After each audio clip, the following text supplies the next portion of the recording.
नमस्कार, India voice पर स्वागत है आपका। मैं हूं आपके साथ प्रियंका मिश्रा। बुलेटिन की करेंगे शुरुआत। लोकसभा चुनावों को लेकर बहुत बड़ी खबर निकलकर सामने आ रही है। 14 और 15 मार्च को हो सकता है लोकसभा चुनावों का ऐलान। 14-15 मार्च को हो सकता है लोकसभा चुनाव का ऐलान। सूत्रों के हवाले से जानकारी। 13 मार्च तक पीएम मोदी के अलग अलग राज्यों में दौरे। 13 मार्च तक पीएम मोदी के अलग अलग राज्यों में दौरे। 13 मार्च के बाद ही चुनाव की घोषणा के कयास। 13 मार्च के बाद ही चुनाव की घोषणा के कयास। चुनाव घोषणा होते ही शुरू हो जाएगी आचार संहिता। चुनाव की घोषणा होते ही शुरू हो जाएगी आचार संहिता। अप्रैल के दूसरे हफ्ते में पहले चरण की वोटिंग संभव। अप्रैल के दूसरे हफ्ते में पहले चरण की वोटिंग संभव। और इसी खबर पर हमारे साथ दिल्ली से संवाददाता अजीत कुमार फोन लाइन पर जुड़ चुके हैं। जी अजीत, जिस तरह से चुनाव को लेकर जानकारी निकलकर सामने आ रही है, 14 या 15 तारीख को चुनाव की तारीखों का ऐलान हो सकता है, क्या कुछ जानकारी निकलकर सामने आ रही है? बताना चाहूंगा जल्दी ही लोकसभा चुनाव की जो होने हैं 2024 में लोकसभा चुनाव होने, और उसको लेकर के जो तैयारियां हैं वो हर तरीके से पुरजोर तरीके से तैयारियां चल रही है। चाहे वो राजनीतिक दलों की अगर हम बात करें या फिर निर्वाचन आयोग की बात करें, दोनों ही अपने अपने स्तर पर जो चुनाव प्रचार की तैयारियों में जुटे हुए हैं। जहां एक और तैयारियों को लेकर के निर्वाचन आयोग अलग अलग जगह पर मीटिंग भी कर रहा है, लोगों के साथ बैठकों का दौर लगातार जारी है। अगर हम बात करें तो क्योंकि अभी जहां एक और प्रधानमंत्री नरेंद्र मोदी के लगातार जो कार्यक्रम है वो चल रहे हैं, और 13 मार्च तक लगातार उनके जो कार्यक्रम है वो पूर्व निर्धारित है, और अलग अलग जगह पर जो पीएम मोदी जाकर के लोगों को नई सौगात देने का काम कर रहे हैं। और वहीं दूसरी ओर निर्वाचन आयोग भी विभिन्न राज्यों में जाकर के लोगों के साथ बैठक कर रहा है और हर स्थिति का जायजा ले रहा है। ऐसे में जो बताया जा रहा है कि 13 मार्च को निर्वाचन आयोग का भी जो दौरे का आखिरी दिन है, और कहीं ना कहीं इसीलिए अंदाजा लगाया जा रहा है कि 13 मार्च के बाद 14 या 15 मार्च को संभावना जताई जा रही है कि निर्वाचन आयोग इसको लेकर के प्रेस कॉन्फ्रेंस कर सकता है, और उसके बाद ही जो चुनाव की जो तारीखों का ऐलान हो सकता है। हालांकि जो कयास लगाए जा रहे हैं 2019 की तरह ही इस बार भी 7 चरणों में जो चुनाव मतदान है वो किए जाएंगे, और अप्रैल के दूसरे हफ्ते में जो पहला चरण है वो संभावित अभी से जो कयास लगाए जा रहे हैं। जी प्रियंका। जी बिल्कुल, तो सूत्रों के हवाले से ये जानकारी निकलकर जिस तरह से सामने आ रही है, 13 मार्च तक पीएम मोदी के अलग अलग राज्यों में दौरे हैं, और उसके बाद आचार संहिता की भी बात सामने आ रही है। एक बार ऐलान हो जाएगा, उसके बाद इस तरह के प्रचार प्रसार को लेकर, तमाम नियमों को लेकर भी कवायद शुरू हो जाएगी। सूत्रों के हवाले से जो जानकारी है, अब ऐलान होने के साथ साथ और खबर पुख्ता होने में कितना इंतजार है? देखिए, जैसा मैंने कहा प्रियंका की 13 मार्च तक जो निर्वाचन आयोग है वो भी विभिन्न राज्यों में जाकर के लोगों के साथ बैठक कर रहा है। तो निश्चित तौर पर क्योंकि जो आम चुनाव होने उसी को लेकर के निर्वाचन आयोग तमाम जो बैठकों का दौर है उसका जारी है, और 13 मार्च को उनकी बैठकों का जो दौर है वो आखिरी दौर होगा, जिसके बाद उनकी जो चुनाव को लेकर के जो लोगों के साथ जो बैठक है वो खत्म हो जाएगी। तो कहीं ना कहीं उन्हीं सब चीजों को देखते हुए ये कयास लगाए जा रहे हैं, और ये कहीं ना कहीं संभावना जताई जा रही है कि 13 मार्च के बाद कभी भी जो इलेक्शन कमीशन है वो चुनाव को लेकर के जो भी घोषणा है वो कर सकता है। जी प्रियंका। जी बिल्कुल अजीत, इसके अलावा 13 मार्च को ऐलान की बात सामने आ रही। पार्टियों की बात करें तो पार्टियों को लेकर कार्यालय पर हलचल, तैयारियां कितनी तेजी से शुरू हो चुकी हैं? देखिए, अगर तैयारियों की अगर हम बात करें तो जहां एक और आम आदमी पार्टी ने कई दिल्ली सहित कुछ अन्य राज्यों के जो लोकसभा चुनाव के जो प्रत्याशी हैं उनकी घोषणा कर दी है, तो वहीं दूसरी ओर भाजपा ने भी अपनी पहली लिस्ट जारी कर दी है, जिसमें पीएम मोदी समेत कई ऐसे स्टार जो लोग हैं वो पहले से ही उनका जो नाम है वो उनकी घोषणा कर दी है। तो निश्चित तौर पर ये साफ तौर पर कहा जा सकता है कि जो चुनाव को लेकर के तमाम राजनीतिक पार्टियों ने अपने पूरी तरीके से कमर कस लिया है, और हर तरीके से वो चुनाव प्रचार में जुट गए हैं। अगर हम बात करें, पीएम मोदी खुद 13 तारीख तक अलग अलग प्रदेश के। जी बिल्कुल अजीत, इस तमाम जानकारी के लिए बहुत बहुत शुक्रिया आपका। तो 14 से 15 मार्च को हो सकता है लोकसभा चुनाव का ऐलान। अलग अलग राज्यों में लोकसभा चुनाव को लेकर चुनाव आयोग की भी तैयारियां जोरों शोरों पर हैं। वहीं पार्टियां भी लगातार चुनाव प्रचार में इस समय व्यस्त नजर आ रही हैं। 14-15 तारीख को चुनाव के ऐलान के साथ ही साथ आचार संहिता भी लागू हो जाएगी, और इसके बाद इस तरह के किसी भी प्रचार पर पूरी तरह से रोक होगी। और और इसके बाद बात करेंगे अगली खबर की। लखनऊ से बड़ी खबर सामने आ रही है। आज शाम 5 बजे योगी मंत्रिमंडल का विस्तार। यूपी में 4 नए मंत्री ले सकते हैं शपथ। यूपी में 4 नए मंत्री ले सकते हैं शपथ। कैबिनेट के बाद शाम को मंत्रिमंडल विस्तार। कैबिनेट के बाद शाम को मंत्रिमंडल विस्तार। ओम प्रकाश राजभर, दारा सिंह चौहान के मंत्री बनने को लेकर चर्चा तेज। मंत्री पद के लिए राजपाल बालियान का नाम भी चर्चा में। 1 से 2 नए चेहरों को भी जगह मिलना संभव। अनिल कुमार के नाम पर भी हो रही है चर्चा। साहिबाबाद से विधायक सुनील शर्मा भी बन सकते हैं मंत्री। कैबिनेट के बाद शाम को मंत्रिमंडल विस्तार। शाम 5 बजे से होगा योगी सरकार के मंत्रिमंडल का विस्तार। ओम प्रकाश राजभर, दारा सिंह चौहान के मंत्री बनने की चर्चा।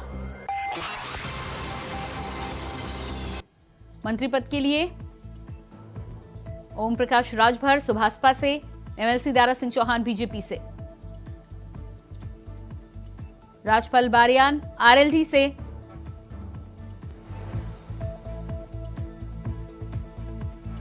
तो ओम प्रकाश राजभर के बारे में आपको जानकारी दे दें। पहले 2017 से 22 तक जहूराबाद से जीते थे चुनाव। 2017 में योगी सरकार में संभाला मंत्रालय। 19 में एनडीए से हुए अलग। 2021 में अखिलेश यादव के सहयोगी बनने का ऐलान किया गया। 2022 का चुनाव अखिलेश यादव के साथ सपा की साझेदारी में लड़ा गया। योगी सरकार में पहले भी मंत्री रह चुके हैं दारा सिंह चौहान। 2023 में घोसी का उपचुनाव हारे थे, लेकिन पार्टी ने एमएलसी बनाया, विधान परिषद में जगह दिलाई। मुजफ्फरनगर की पुरकाजी सीट से आरएलडी के विधायक अनिल कुमार का नाम भी चर्चा में बना हुआ है। लगातार तीसरी बार है विधायक। एक तरफ राजपाल बालियान, दूसरी तरफ अनिल कुमार। जयंत चौधरी के बेहद करीबी माने जाते हैं दोनों ही नेता। देखना ही होगा कि शाम 5 बजे जब ऐलान होता है तो किसका नाम सामने आता है। बुढ़ाना सीट से राजपाल बालियान है विधायक। 1996 में पहली बार खतौली विधानसभा सीट से बने थे विधायक। पश्चिमी यूपी के बड़े नेताओं में इनका शुमार।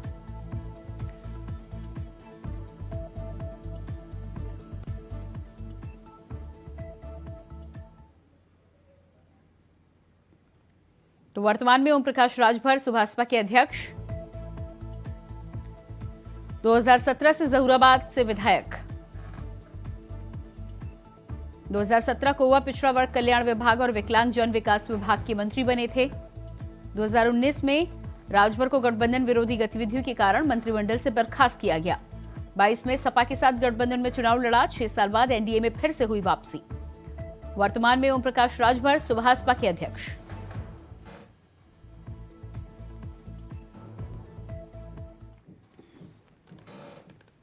और इसके बाद बात करेंगे अगली खबर की। लखनऊ से अगली खबर है, अनिल कुमार की कैबिनेट मंत्री बनने की चर्चा तेज। आरएलडी की कोटे से बन सकते हैं मंत्री। मुजफ्फरनगर की पुरकाजी सीट से है विधायक। आरएलडी अध्यक्ष जयंत चौधरी के बताए जाते हैं करीबी। तीसरी बार विधायक अनिल कुमार के नामों को लेकर चर्चा शुरू। अनिल कुमार को लखनऊ में रहने के लिए किया जा चुका है फोन। सूत्रों के हवाले से खबर निकलकर सामने आ रही है कि अनिल कुमार को लखनऊ में बने रहने के लिए फोन किया जा चुका है। आज शाम 5 बजे मंत्रिमंडल का विस्तार होना है। आरएलडी से एक तरफ राजपाल बालियान तो दूसरी तरफ अनिल कुमार का नाम भी चर्चाओं में बना हुआ है। अब देखना ये होगा कि 1 या 2 आरएलडी के खाते में कितने मंत्रियों का नाम शामिल होता है। शाम 5 बजे इस सस्पेंस से पर्दा हटेगा, लेकिन अनिल कुमार का नाम भी चर्चा में बना हुआ।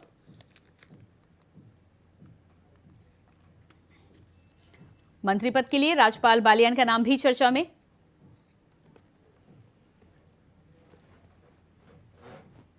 कुछ नए चेहरों को मंत्रिमंडल में जगह मिलना संभव। आज शाम 5 बजे होगा योगी मंत्रिमंडल का विस्तार।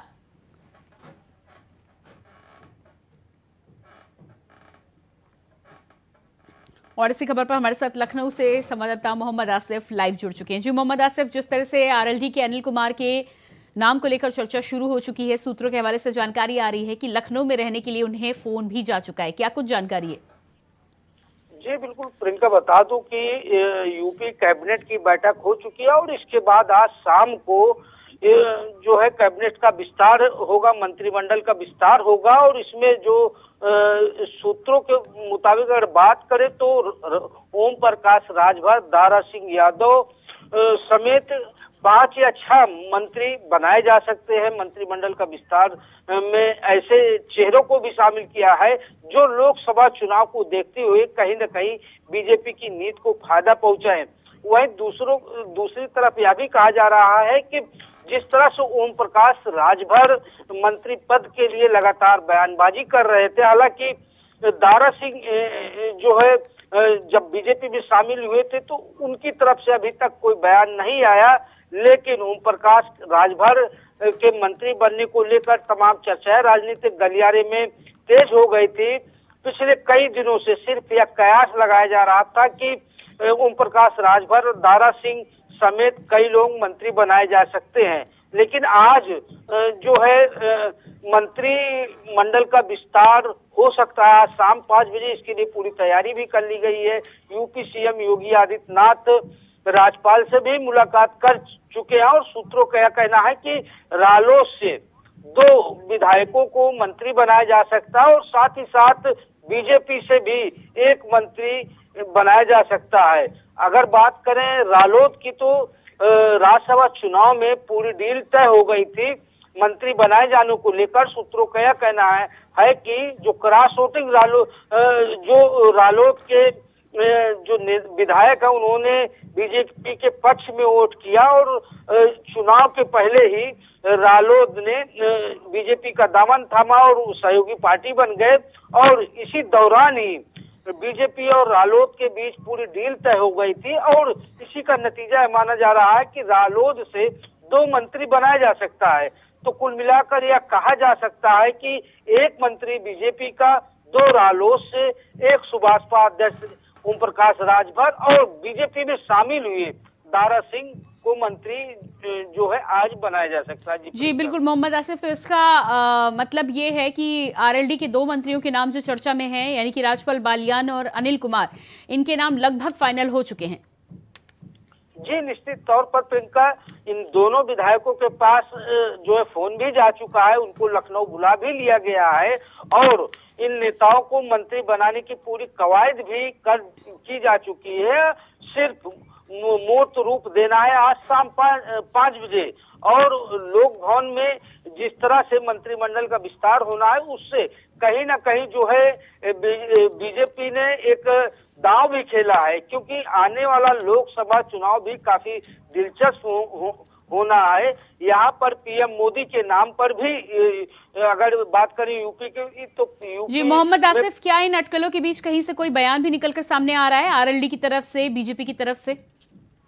जी प्रियंका, बता दूं कि जो है अभी तक कोई औपचारिक बयान नहीं आया है, ना ही किसी मंत्री का बयान आया।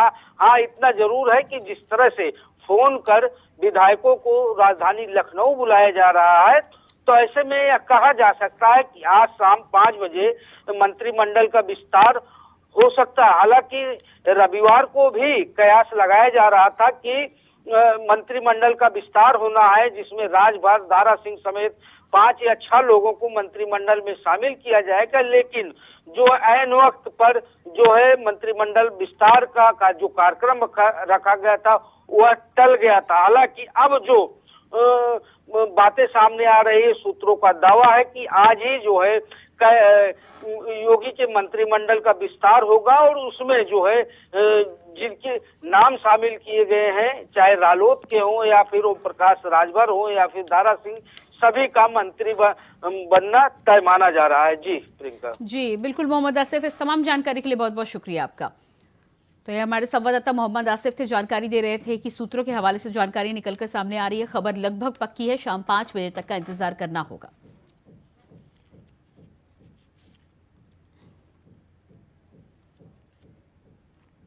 और इसके बाद बात करेंगे अगली खबर की। दिल्ली से अगली खबर सामने आ रही है। दिल्ली में लगे मोदी परिवार के पोस्टर, आईटीओ, मंडी हाउस और कई जगहों पर लगे होर्डिंग्स। हम भी हैं मोदी का परिवार मुहिम में लगे पोस्टर। बीजेपी दिल्ली उपाध्यक्ष कपिल मिश्रा ने लगवाए पोस्टर। दिल्ली में लगे मोदी के परिवार के पोस्टर। बीजेपी दिल्ली उपाध्यक्ष कपिल मिश्रा ने लगवाए पोस्टर। होर्डिंग्स में लिखा है 140 करोड़ जनता मोदी का परिवार। तो आप तस्वीरें देख पा रहे हैं, मंडी हाउस, आईटीओ, दिल्ली के अलग अलग जगहों पर, अलग अलग इलाकों में इस तरह के पोस्टर्स लगवाए गए हैं, जहां पर जिस तरह से राजनीति में मोदी के परिवार को लेकर इस समय हलचल तेज है, ऐसे में मोदी का परिवार, देश की 140 करोड़ जनता है मोदी का परिवार, इस तरह के पोस्टर दिल्ली में जगह जगह दिखाई दे रहे हैं।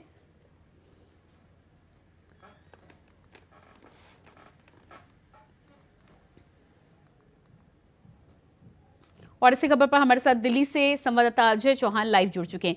जी अजय, जिस तरह से पोस्टर्स दिखाई दे रहे हैं, अलग अलग जगहों पर जानकारी है कि पोस्टर लगाए गए हैं, मोदी का परिवार है, आपके बैकग्राउंड में भी ये पोस्टर साफ नजर आ रहा है। क्या कुछ राजनीतिक हलचल है इस मुद्दे को लेकर?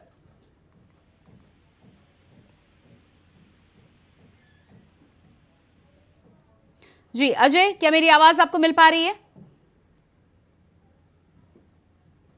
शायद संपर्क हमारा नहीं हो पा रहा है, एक बार फिर से संपर्क साधने की कोशिश करेंगे। तो तस्वीरें आपको दिखा रहे हैं लगातार दिल्ली के अलग अलग इलाकों में, अलग अलग जगहों पर मैं भी मोदी का परिवार के पोस्टर लगवाए गए हैं जगह जगह। मोदी का परिवार देश की 140 करोड़ जनता है।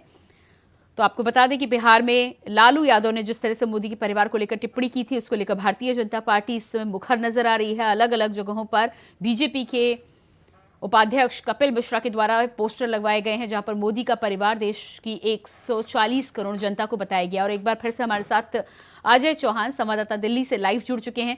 जी अजय, जिस तरह से तस्वीरें हम देख पा रहे हैं, आपके बैकग्राउंड में भी हम ये पोस्टर देख पा रहे हैं, क्या कुछ ताजा जानकारी है, क्या राजनीतिक हलचल है? प्रियंका, देखिए, जिस तरह से कल शाम को ये होर्डिंग लगाए थे कि मोदी का परिवार 140 करोड़ की जनसंख्या है, क्योंकि ये पहले कई बार मोदी के खिलाफ बातें सामने आई कि मोदी का परिवार नहीं तो मोदी परिवार कैसे जानते हैं। उसको लेकर दिल्ली उपाध्यक्ष कपिल मिश्रा ने एक पोस्टर जारी किया। लगातार दिल्ली के ITO पर मौजूद खड़ा हूँ, यहाँ पर दिखाऊंगा कि जिस तरह से मोदी परिवार, ये सामने मोदी का परिवार, देश की जनता 140 करोड़ जनसंख्या, यहाँ पर भ्रष्टाचारी गठबंधन को लेकर तंज कसा गया है। यानी पूरी तरीके से जो मोदी के सपोर्ट में पूरा भारत की जो जनसंख्या वो एक मोदी का परिवार है। ये जताया गया कि आपका परिवार आपके घर का है, लेकिन मोदी जी का जो परिवार है वो पूरे भारत में 140 करोड़ की जनसंख्या जो है वो उनका परिवार है। यानी कहीं ना कहीं अब ये सवाल खड़ा होता है, जिस तरह से मोदी पर तंज कसा जाता, उसके ये नमूना सामने है।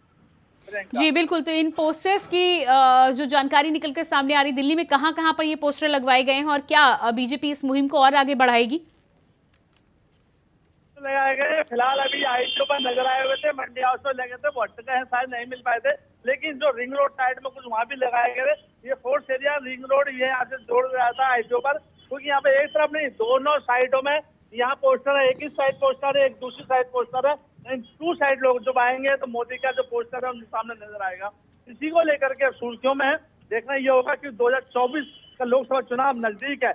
ऐसे समय पे जब पोस्टर लगे हैं तो क्या संदेश देना चाहते हैं बीजेपी के कार्यकर्ता मोदी के वचनों को लेकर के? मोदी लगातार कहते हैं भारत के जो जनसंख्या में परिवार है उसको लेकर के जोड़ा गया इसमें। प्रियंका जी बिल्कुल। तो जिस तरह से पिछली बार मैं चौकीदार हूं, भारतीय जनता पार्टी ने इसे पूरी तरह से चुनाव में भुनाने की कोशिश की थी। इस बार मोदी का परिवार को लेकर जिस तरह से भारतीय जनता पार्टी मुखर नजर आ रही है, अलग अलग जगहों पर सोशल मीडिया हैंडल्स से लेकर पोस्टर की मुहिम चलाई गई है, क्या लग रहा है आपको लोकसभा के चुनाव में ये भी एक अहम मुद्दा रहने वाला है बीजेपी की तरफ से? जैसे चौकीदार का नाम सामने आया था, लगातार राजनेताओं ने खूब तंग कसा कि चौकीदार तो चौकीदारी करता है वो घर पे करता है। तो ये परिवार बात का सामने आ गया है। परिवार, मोदी का परिवार, ये चुनावों का अहम मुद्दा हो सकता है, क्योंकि शुरुआत दिल्ली से की गई है।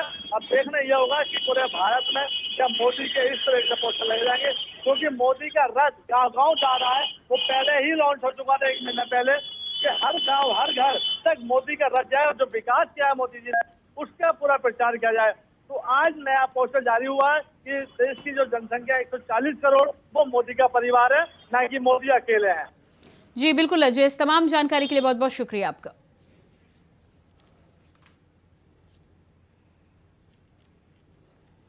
और इसके बाद बात करते हैं अगली खबर की। जौनपुर के नए आबादी मोहल्ले में अवैध रूप से संचालित अस्पताल को बंद कराने पहुंची पुलिस की टीम को हिंदू महासंघ का कार्यालय देकर लौटना पड़ा। हालांकि कथित ऑफिस के अंदर अस्पताल में काम आने वाले सामान मौजूद मिले। टीम अस्पताल पर पहुंची लेकिन खाली हाथ बैरंग लौट आई। ऑफिस में आदर्श हॉस्पिटल के नाम से अस्पताल चल रहा था, जिसका संचालन डॉक्टर रमेश यादव के द्वारा किया जाता रहा है। लंबे समय से चल रहे अस्पताल का हेल्थ डिपार्टमेंट से कोई रजिस्ट्रेशन नहीं है। शिकायत पर इसकी कई बार जांच हुई, लेकिन विभाग के द्वारा नोटिस भी दिया गया। अस्पताल सीज करने की प्रक्रिया पूरी करने के लिए पहुंची टीम के हाथ कुछ नहीं लगा।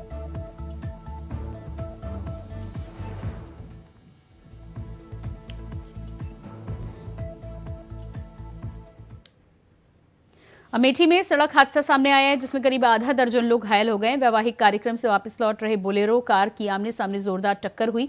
इस जोरदार टक्कर में बोलेरो में सवार 5 लोग गंभीर रूप से घायल हो गए। खबर पर पहुंची पुलिस ने सभी घायलों को इलाज के लिए अस्पताल भेजा है।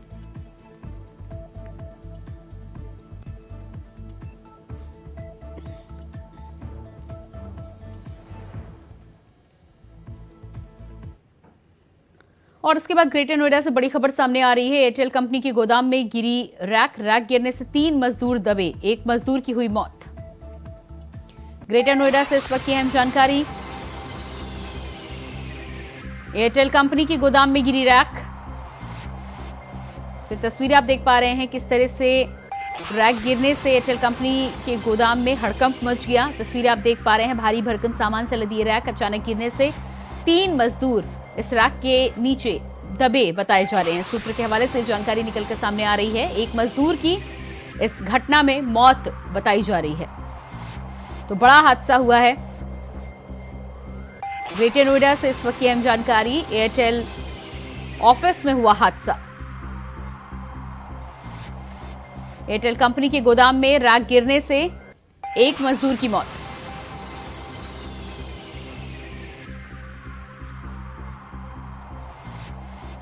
तस्वीरें आप देख पा रहे हैं किस तरह से भारी भरकम सामान से लदी हुई रैक अचानक गिरने से 3 मजदूर उसकी चपेट में आ गए, 1 मजदूर की मौत हो गई। और इसके बाद अगली खबर कौशाम्बी से है। ट्रक से कार की टक्कर में 3 की मौत, हादसे में 4 लोग घायल। सड़क किनारे खड़ा था ट्रक, पीछे से कार ने मारी टक्कर।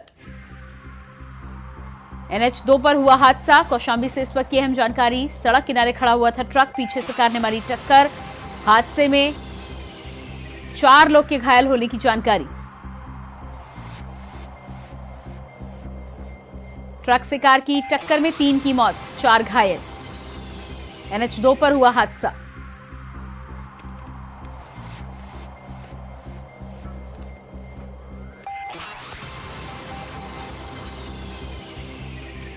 सड़क किनारे खड़ा था ट्रक। तस्वीरें आप देख पा रहे हैं किस तरह से भीषण हादसा यहां पर हुआ है। बताया जा रहा है कि खड़े हुए ट्रक में पीछे से आई कार ने अचानक टक्कर मार दी, जिससे इस घटना में 3 की मौत और 4 घायल बताए जा रहे हैं।